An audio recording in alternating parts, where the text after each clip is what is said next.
Welcome back, everyone. So I know we are just beginning the month of August, but the month of September starts in about 3 weeks from now.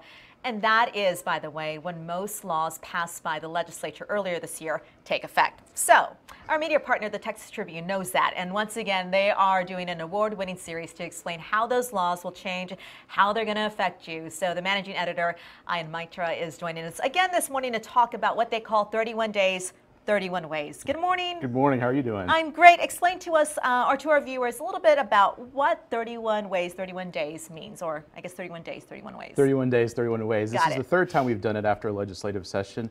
It's basically just taking a series every day in August, talking about different laws that are taking effect September 1st.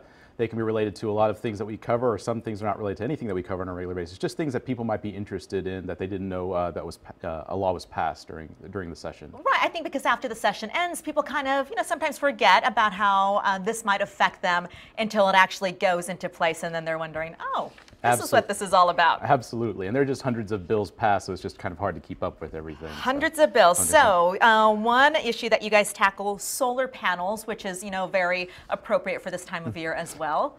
Right. So there was a law passed in a lot of neighborhood associations. There was a loophole that allowed certain solar installations to not be able to be built. And so this is kind of like a key to see more solar installations that are going to be built in houses.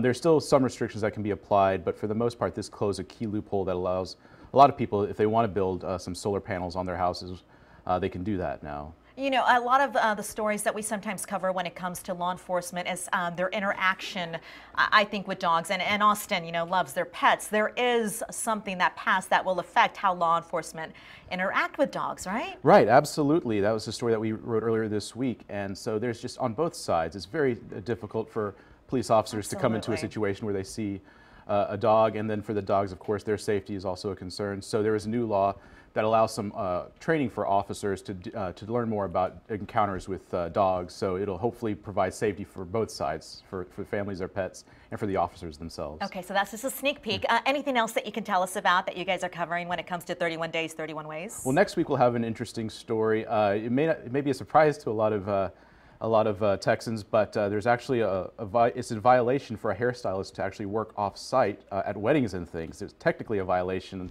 There was a law that actually addressed that this session, so we'll talk about that next week. I didn't know that until one of our reporters, Shannon Wolfson, had an investigative piece on that. I was fascinated. I had no idea. Yeah, so it's they changed that this session, but it was just a surprise to us as well that this was a violation. All right, so more on that on the Texas Tribune, and you can learn Shannon's investigation into that on our website, kxan.com as well.